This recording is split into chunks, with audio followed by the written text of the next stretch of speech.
अस्सलाम वालेकुम नाज़रीन, this is Ataul Mustafa Hashmi from Hashmi media 92।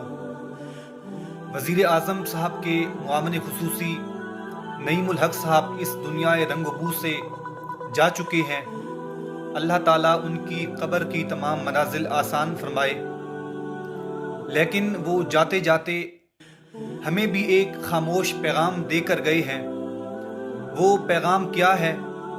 जैसा कि आपको मालूम है कि नईमुल हक साहब कुछ अरसा से, कुछ सालों से कैंसर जैसे मर्ज़ में मुब्तला थे। अल्लाह रब्बुल इज़्ज़त तमाम मुसलमानों को ऐसे मर्ज़ से दूर रखे हुजूर की नालैन के सदके। लेकिन उन्होंने हमें ये पैगाम दिया है कि हुकूमत भी हमारी थी और शौकत खानम जैसा हॉस्पिटल भी जो है वो मेरे एक दोस्त का था, और अगर वो मेरा दोस्त कह देता तो उसके डॉक्टर हजरात मेरे घर में आकर मेरा इलाज करते, और अगर शौकत खानम से मैं इलाज न करवाता बल्कि जहाँ पर मैं चाहता, जिस मुल्क में चाहता वहाँ जाकर अपना इलाज करवा सकता था। लेकिन उन्होंने हमें खामोश पैगाम दिया है कि अल्लाह रब्बुल इज़्ज़त का जो वादा है कि कुल्लु नफ्सिन ज़ाइक़तुल मौत, के हर एक शय ने मौत का जायका चखना है।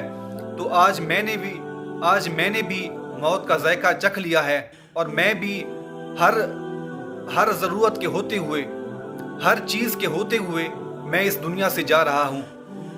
जैसा कि अल्लाह रब्बुल इज़्ज़त ने कुरान मजीद में इरशाद फरमाया है कि वलौ कुंतुम फ़ी बुरूजिम मुशय्यदा, कि अगर तुम अपने आप को लोहे के घरों में, अपने आप को लोहे के पिंजरों में भी तुम अपने आप को बंद कर लो, फिर भी तुम्हें मौत आकर रही रहेगी।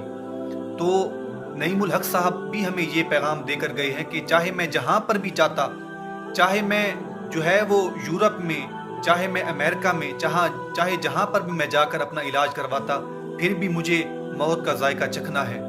तो हमें इस बात से सबक हासिल करना चाहिए कि उनके पास पैसा होते हुए, उनके पास जो है तमाम वसाइल के होते हुए वो अपने आप को मौत से नहीं बचा सकते, तो हम फिर क्या चीज़ हैं। दुनिया में जो है वो कई सिकंदर आए और कई बड़े बड़े बादशाह आए, लेकिन उनको भी मौत ने दबोच लिया, और वो इस दुनिया पर भी नहीं रहे, तो हमने भी इस दुनिया पर नहीं रहना।